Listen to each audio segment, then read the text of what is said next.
Yeah, I definitely remember that. What time was it? Was it the first time, or was it like? No, honestly, it's probably the same as you, right? Like, I was ready off the bat. I was young and hungry. You was coming to me with these crazy corporate gigs, and we got together at the Music Garage. And I already knew I was locked in. I always love when you tell the story because your perspective probably different from mine.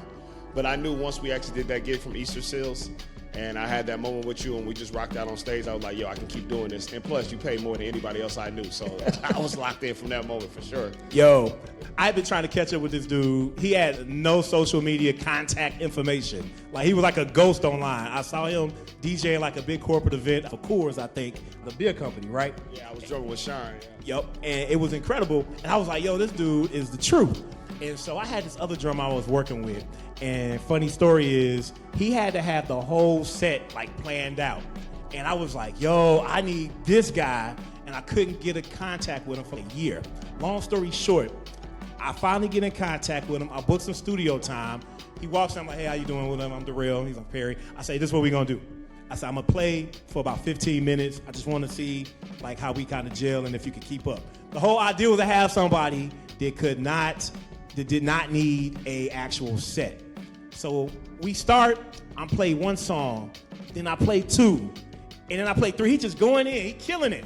And by about the third or fourth song, I just turn the music off and say, hey, shit, how's the weather going? Like, how you doing? Like, how's the weather today? And we just started talking, and honestly, it's been good ever since. And this is for the edit here, but I would say the second gig we did was at the Bottom Lounge. That's when I knew, yo, this. First crowd to dance. Yeah. First had them moving and stuff.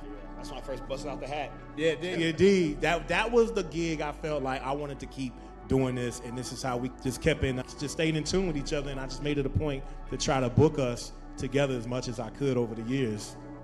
You know what's crazy? Hey, the Music Garage situation though, he actually booked like a 2-3 hour session there. He told me, he was like, yo, we're gonna be jamming. He's like, not all this, I just want. I'm like, bro, I don't really think that's necessary. But I was like, okay, cool. And like he said, we literally got in there. I don't even think you had a full DJ setup. I think you just had your mixer. Yeah, just a control. Played the songs like looking at me, and I'm just going in, hammering.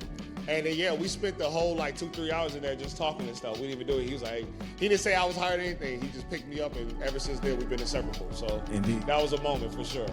Yeah, the easiest audition I ever did in my life.